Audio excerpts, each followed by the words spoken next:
Je suis en compagnie de Yann Lechel. Bonjour, très heureuse de vous recevoir à nouveau en 2026. Très bonne année, Yann. Bonne année, Delphine. Je rappelle que vous êtes le PDG de Probable et vous êtes l'auteur de Ouvertarisme, le numérique des Lumières. Ouvertarisme, je précise que c'est un terme que vous avez inventé, dont vous donnez une définition manière dictionnaire dès la première page. Vous n'en faites pas de... D'ailleurs, vous la connaissez par cœur, votre définition ? Non, parce qu'en fait, elle est assez subtile, il ne faut pas se tromper. Donc, si tu... Vous voulez que je la lise ? Volontiers, oui. Allez. Stratégie industrielle et politique du numérique fondée sur l'ouverture délibérée, standard, logiciel, données, matériel, gouvernance, visant à renforcer souveraineté, résilience et innovation par la transparence, le partage et la coopération. Alors, c'est une définition, moi, que je trouve quand même assez simple, que vous détaillez précisément dans cet ouvrage, mais je me posais la question, pourquoi pas avoir simplement parlé d'ouverture ou d'open source ou d'openness, comme vous le citez aussi dans le livre. Oui. Alors, l'idée du néologisme vient d'une conversation avec un certain Louis Abraham qui m'a convaincu qu'en réalité, c'était une opportunité pour capter de manière singulière l'essence de l'instrument, parce que c'est un instrument en quelque sorte. Évidemment, la thèse prend sa racine dans les mouvements de l'open source, du logiciel libre, puisque c'était une vision qui visait à contrecarrer quelque part l'acteur dominant de l'époque, qui était IBM. Cette notion des communs, au niveau du code source, est centrale évidemment dans l'ouvrage.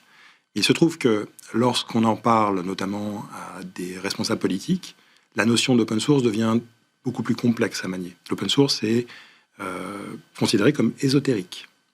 Donc il faut trouver un moyen de communiquer... Voire communautaire, idéologique dans certains cas, alors qu'en fait l'open source n'est pas idéologique, il est pragmatique. La version logiciel libre, elle, est plutôt idéologique. Donc déjà, il y a des différences. Déjà, logiciel libre, open source, commun, déjà Absolument. On a beaucoup de notions très différentes. Ouais. Et mon sujet s'adresse précisément à l'industrie du numérique. Lorsqu'on parle de commun numérique, par exemple, Wikipédia, on est sur le domaine de la donnée encyclopédique. Oui. Donc ça ne touche pas le numérique au sens de l'infrastructure du numérique. Donc mon sujet est essentiellement sur la géoéconomie de l'infrastructure du numérique, sujet que vous couvrez souvent sur ce plateau, et que je propose de traiter par l'angle de l'ouverture, mais j'ajoute ici une composante qui s'appuie sur 7 piliers, et qui commence par l'open science, en matière de numérique. Par exemple, ce qui se fait à l'INRIA. Des travaux de recherche. Avec Probable. Probable, qui est une extension de ces travaux qui aboutit à une technologie dite open source.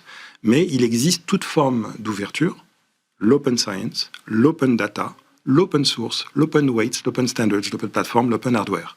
Et tous ces piliers d'open, lorsqu'ils sont travaillés ensemble, permettent quelque chose de merveilleux, c'est-à-dire de rattraper son retard lorsqu'on est challenger dans le numérique. Ce qui est précisément notre cas. On pourrait aussi penser, parce que vous dites que c'est un projet politique, l'ouvertarisme, on pourrait penser que c'est aussi un nouvel ordre économique, puisque moi j'entends ouvertarisme, ça rime pas mal avec le libéralisme, le capitalisme, le communisme. Alors ça se situerait où politiquement, l'ouvertarisme ? Ni à droite ni à gauche. Parce qu'il existe évidemment, on pourrait dire, du logiciel open source de gauche qui est un commun et qui appartient à tous, sans aucune restriction. Et puis, il y a du logiciel open source dit de droite. Et c'est Nicolas Rose, un capital risqueur, qui aime bien utiliser cette image pour bien montrer qu'en réalité, du côté du capital risque, on veut générer du chiffre d'affaires. Et donc, on est plutôt sur l'open source de droite. Mais mon point n'est pas tant de rester sur le sujet de l'open, c'est plutôt de dire qu'en réalité, si l'on considère que le numérique est devenu une infrastructure stratégique, alors il faut le traiter au niveau infrastructurel, au niveau d'une nation et au niveau peut-être d'une supranation comme l'Europe. Et vous dites que c'est une contre-intuition aussi de parler d'ouverture pour rattraper son retard, pour être une puissance économique. Pourquoi ? Parce qu'en réalité, encore une fois, ça vient du biais qui provient de l'open source, ou en tout cas de la difficulté de saisir le sujet de l'open source. Très souvent, le mythe premier, c'est l'open source est gratuit. Donc, il n'y a pas de business model. Le deuxième, c'est qu'il y a plein de failles de sécurité. C'est faux. Il y en a autant dans le libre, voire moins, que dans le logiciel propriétaire. Sauf qu'elles sont exposées, mais elles sont rapidement corrigées. Il y a tout un tas de mythes qui sont véhiculés parce qu'il y a cette tension entre le propriétaire qui veut protéger son précaré, et le libre, qui est une manière de distribuer la technologie au plus grand nombre, avec une espèce de transparence. Donc pourquoi c'est contre-intuitif ? Parce que ces mythes viennent contrecarrer le modèle traditionnel, peut-être rassurant, du logiciel commercial. Mais si on déconstruit, en réalité, et si Mais on il y a étudie... une industrie du libre, on en parle régulièrement L'industrie dans du le libre. livre Voilà. ici. Oui. Et c'est pas tant l'industrie du libre qui compte, c'est les bénéfices que l'on peut obtenir au niveau de la société tout entière d'une ouverture à travers ces piliers.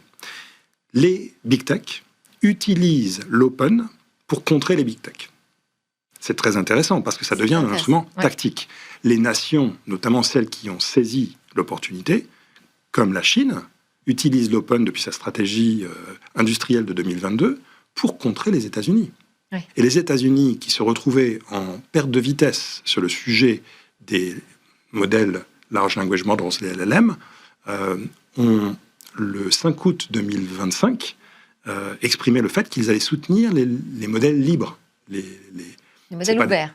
Les modèles ouverts, ce ne sont pas des open source, c'est des open weights. Ouais. Mais donc, l'État fédéral soutient les modèles ouverts. Pourquoi ? Parce que ça permet au tissu industriel d'avoir accès sans friction, donc à des coûts plus bas peut-être, et avec une technologie qui se distribue et évolue, pour rentrer dans une course qu'ils étaient en train de perdre vis-à-vis des Chinois. Mais ça montre, et vous l'expliquez très bien, les bénéfices qu'on tirerait de cet ouvertarisme, mais comment est-ce que ça fait une spécificité européenne si finalement on adopte la même stratégie que les Américains qui supportent énormément justement tout l'open source et dont le noyau des technologies est l'open source ?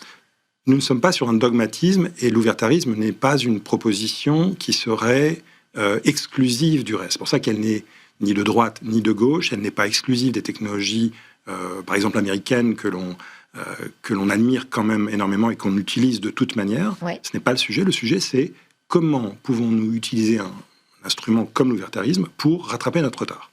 Les Chinois le font parce qu'ils ont un enjeu numéro un, qui est un enjeu sur leur marché intérieur, c'est-à-dire d'assurer que les industries bénéficient des avantages du numérique de manière massive et accélérée. Donc l'ouvertarisme est un instrument de rattrapage. Ça ne veut pas dire que c'est le modèle ultime, mais c'est un instrument de rattrapage. Les Chinois le font. Ça permet d'aller plus vite. Ça permet d'aller plus vite. Et les Européens auraient intérêt... Mais est-ce qu'on peut en faire une force, une fois qu'on a rattrapé ? Oui. Je pense, précisément parce que nous sommes Européens, nous ne sommes pas Chinois, nous ne sommes pas Américains. Les Américains, si on caricature, sont essentiellement transactionnels. Les Chinois sont sur un modèle qui est plutôt top-down, qui oriente finalement l'économie par rapport à une feuille de route qui est pilotée par en haut.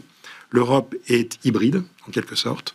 Mais ce qui m'intéresse finalement dans cette notion d'ouvertarisme, c'est qu'elle permet de faire appel à l'esprit des Lumières, parce que il fut un temps où les dogmes étaient pilotés par en haut, et c'est la science qui a permis de débloquer les chakras, en quelque sorte, de cette société émancipée. Par conséquent, la science a cassé les dogmes et a cassé la mainmise sur un monopole de la pensée. Aujourd'hui, ces grandes entreprises de la tech, qui sont très puissantes, trop puissantes d'ailleurs, ce qui n'est pas une bonne chose pour elles-mêmes, parce qu'à un moment donné, elles risquent d'être cassées en deux, pour faute de monopole. Eh bien, ces entreprises-là, en fait, sont devenues dogmatiques en imposant leur pensée infrastructurelle.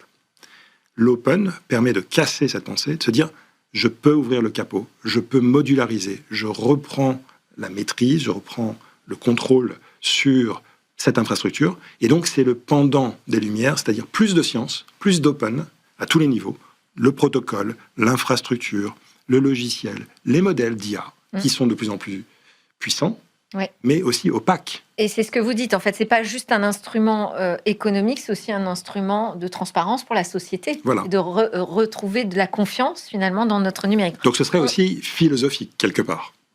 On n'a pas le temps de tout détailler, mais je ne peux que vous conseiller donc la lecture de Ouvertarisme, le numérique des Lumières. Vous expliquez que c'est quand même complexe à mettre en œuvre, mais vous précisez quels sont les leviers selon vous qui permettent d'y arriver. Merci beaucoup. Merci Delphine.